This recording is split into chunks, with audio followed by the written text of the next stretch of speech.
was the kind of thing you'd never think of bringing with you on a thing like that, but it was there, and I did see the potential that it could be useful. I really wasn't worried about the atmosphere in Syria because people have been so friendly, almost always. It's just that you couldn't tell people you were going to Israel. There's a cold war between the two countries, really. That's the best way of describing it. So I just decided that I wouldn't tell people I was going to Israel. It was very late at night. It was about midnight. So I cut quite an unusual sort of figure. And I had a big kind of fluorescent yellow jacket on and a huge rucksack, which I was it certainly felt huge to carry it anyway. Obviously very much a Westerner. I decided I'd be better off walking at night, since daytime temperatures were now climbing towards 40 degrees Celsius.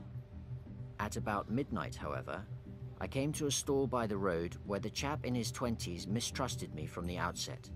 He signalled his view that I was crazy and was not impressed by the Mary's Meals brochure I produced. I'd been walking, and very often I would stop to have a drink, but this particular place, the guy, he instantly didn't like the look of me at all. It was certainly the most intense experience I had there in Syria, definitely. I eventually extricated myself from this conversation I was having with him and set off down the road to the next place, because I suppose I was a bit ruffled by that encounter, and I wanted to just sit down and relax. But without my knowing, he followed me to the next open-air cafe place. The cafe owner here was friendly to start with, but soon we were joined by the younger man, still scowling at me. The gist of his challenge to me was, "Are you going to Israel?" To which I replied, "No." And I didn't elaborate, but he just didn't buy it at all, and his presence there, it eventually affected the cafe owner as well, and he became quite suspicious as well. So I was being challenged then also by this other guy.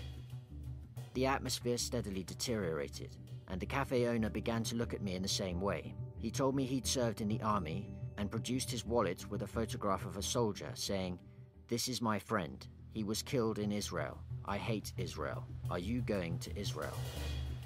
I said no. I was going to Jordan, then maybe Egypt. I wasn't sure. I didn't want anything like this to disrupt the progress that I'd made so far. It comes back to the whole thing about pilgrimage as well, because once you've walked a certain distance, your determination to just carry on just builds and builds and builds. I had to come up with something to lighten the atmosphere. I did have this idea what it might be, because it was something I'd used before. I was in a little place in Serbia, and there were some young people out in a cafe. I said I was going to the Middle East, and I was on my way there. And then their immediate reaction was, "Oh, do you have a gun then?" And then that seemed like an opportunity to show them my gun that I had. I just found it lying around at home. It was an inflatable gun, about the size of a large watering can. I blew it up slowly and immediately sensed an improvement in the guy's mood. I passed it to him, and he gestured as if to say, "You're going to let me keep this, aren't you?"